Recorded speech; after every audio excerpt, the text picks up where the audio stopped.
En Russie, la police menace de réprimer toute manifestation de soutien à Alexeï Navalny après les appels lancés sur les réseaux sociaux. Oui, appel à se rassembler aujourd'hui pour soutenir l'opposant qui est incarcéré depuis une semaine.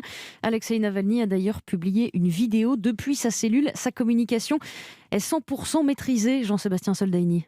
Alexeï Navalny bat le fer tant qu'il est chaud, il exploite au maximum l'intérêt suscité par ses mésaventures. Communication soignée pour révéler les dessous de son empoisonnement et désormais, avec cette vidéo, il dénonce à grande échelle le train de vie de Vladimir Poutine.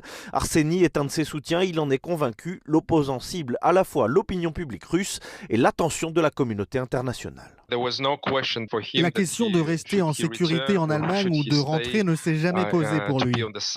Il rentre pour montrer à quel point la loi est manipulée. Manipulée à tel point que le pouvoir ne s'en cache pas.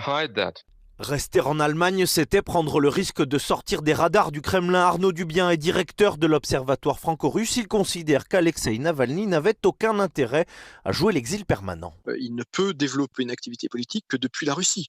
Et aucun exilé, sauf Lénine, n'a réussi à changer le cours des choses en Russie. Le Kremlin estime avoir donné le choix à Navalny.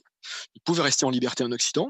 Maintenant, l'ignorer n'est plus possible. Car le simple nom de l'opposant numéro 1 passe mal au Kremlin. Vladimir Poutine et ses collaborateurs préfèrent dire ce personnage ou ce monsieur dès qu'il est question d'Alexeï Navalny. Jean-Sébastien Soldaini.